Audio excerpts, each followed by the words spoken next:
तो अभी भी बहुत सारे लोग इसी डाउट में हैं कि वो अपने फेस का फैट कैसे लूज करेंगे, वो अपने नोज़ का फैट कैसे लूज करेंगे, वो अपने बेली का फैट कैसे लूज करेंगे। तो मैं सबसे पहले एक बात क्लियर कर दूं, तुम अगर फैट लूज करोगे ना तो बॉडी की हर जगह से होगा, ना कि किसी पर्टिकुलर पॉइंट से होगा। इसी के साथ मैं तुम्हें आज सबसे इजीएस्ट वे बताने वाला हूँ कि तुम अपने बॉडी फैट को कैसे लूज कर सकते हो और तुम 1 महीने के अंदर ये रिजल्ट पाओगे। अगर नहीं मिला तो मुझे अनसब्सक्राइब कर देना। मैं 3 पॉइंट बताऊंगा, तुम इसे फॉलो करो, उसके बाद रिजल्ट तुम्हें जरूर दिखेगा। तो सबसे पहला पॉइंट हो गया कैलोरी डेफिसिट।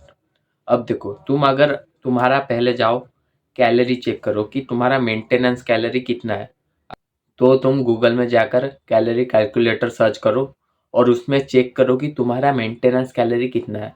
तुम्हें उससे 300 या 400 कम कैलोरी खाना है, उससे ज़्यादा नहीं करना, वरना तुम भूख से ही मर जाओगे। इसलिए तुम्हें ज़्यादा नहीं, 300-400 कम करना है कैलोरी, और उसी कैलोरी में तुम्हें खाते रहना है, ठीक है।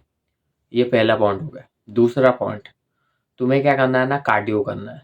अब देखो, तुम्हें तो ये नॉर्मल पता ही होगा, कार्डियो करना है और वेट ट्रेनिंग करना है। अब देखो, कार्डियो से तुम्हारा बॉडी फैट जो है और जल्दी लूज होगा, और जो वेट ट्रेनिंग करोगे उससे तुम्हारा जो मसल्स है वो जल्दी जल्दी दिखने लगेगा, ठीक है। तो ये दोनों तुम्हें सही से करना है, और रोज 1 घंटा देना, उससे भी ज़्यादा मत देना। और हर रोज या तो तुम 10,000 स्टेप या 5,000 स्टेप एटलीस्ट चल ही सकते हो, जिससे तुम्हारा कार्डियो हो जाएगा। तुम इसे आराम से फॉलो करो, वो भी 1 महीने के लिए, और ट्राई करो कि पूरा कंसिस्टेंसी से फॉलो करने के लिए। अभी तीसरा पॉइंट है जो कि सारे गलती करते हैं, तुम जो खाना खा रहे हो उसका कैलोरी चेक करके खाया करो।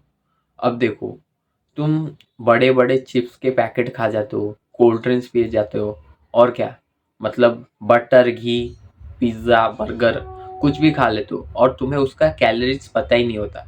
पता है, इतने से पीनट बटर में, पता है 1 स्पून पीनट बटर में कितना ज़्यादा कैलोरी होता है। तो तुम उसे ऐसे ही खा जाते हो, तुम्हें रियलाइज भी नहीं होता कि तुम दिन में कितना कैलोरी खा जाते हो। फिर बोलते हो कि यार मैं तो खाना कम कर रहा हूँ फिर भी मेरा वेट लॉस नहीं हो रहा। इसीलिए नहीं हो रहा क्योंकि तुम ऐसे ही खा जा रहे हो, तुम्हें पता ही नहीं कि उसका कैलोरी की डेंसिटी कितना है। इसीलिए तुम जो भी खा रहे हो, मैं नहीं बोल रहा कि जो भी खा रहे हो उसका कैलोरी चेक करके खाया करो, लेकिन जो, मतलब है ना, जो कम खा रहे हो लेकिन उसका कैलोरी डेंसिटी ज़्यादा है वो अवॉइड करो। जैसे कि 1 स्पून में जो मस्टर्ड ऑयल हो गया, उसका कैलोरी होता है कितना, 126 ग्राम, इतना 126 कैलोरी। ऐसा 1 स्पून पीनट बटर में 150 कैलोरी, इतना कुछ। तो ऐसे रफ आइडिया लेके चलो कि हाँ, इतने में इतना कैलोरी है। तो इससे क्या होगा ना, तुम अगली बार जो भी खाओगे तुम पूरा फोकस करके अच्छे से डिसाइड करो कि यार ये मुझे खाना है कि नहीं। तो इसलिए तुम नेक्स्ट टाइम जो भी खा रहे हो चेक करो उसका कैलोरी कितना है। अब अगर तुम जानते हो कि नहीं, बर्गर में ज़्यादा कैलोरी होता है, तो तुम उसे मत खाओ। कुछ हफ्तों के लिए या कुछ महीनों के लिए उसे अवॉइड करने से क्या हो जाएगा भाई, थोड़ा चेक करके तो देखो कि अगर तुम्हारा बॉडी फैट लूज हुआ तो तुम कितने अच्छे दिखोगे।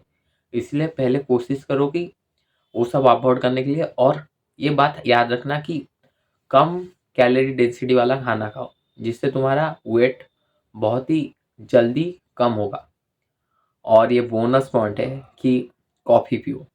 अब देखो, तुम ना अपना खाना कम कर दोगे, कैलोरी डेफिसिट पे चले जाओगे, तो फिर क्या होगा ना, तुम्हें बहुत ही ज़्यादा भूख लगेगा। अब तुम्हें अगर भूख लगेगा तो तुम कुछ भी खाने लगोगे, स्नैक वगैरह कुछ भी, बाहर का खाना। इसीलिए तुम क्या कर सकते हो ना, कॉफ़ी पियो। कॉफ़ी पीने से क्या होगा ना, तुम्हारा भूख और नहीं लगेगा, तुम्हारा भूख खत्म हो जाएगा, और कॉफ़ी पीने से तुम्हें लगेगा कि पेट भरा भरा है। इसलिए कॉफ़ी पियो, और या कम कैलोरी खाने के लिए मेंटेनेंस से, जिससे तुम्हारा वेट लॉस 1 महीने में तुम्हें रिजल्ट दिखेगा, सही में दिखेगा। मैं ये प्रॉमिस कर रहा हूँ। इसलिए, लेकिन शर्त ये है कि तुम्हें कोशिश करना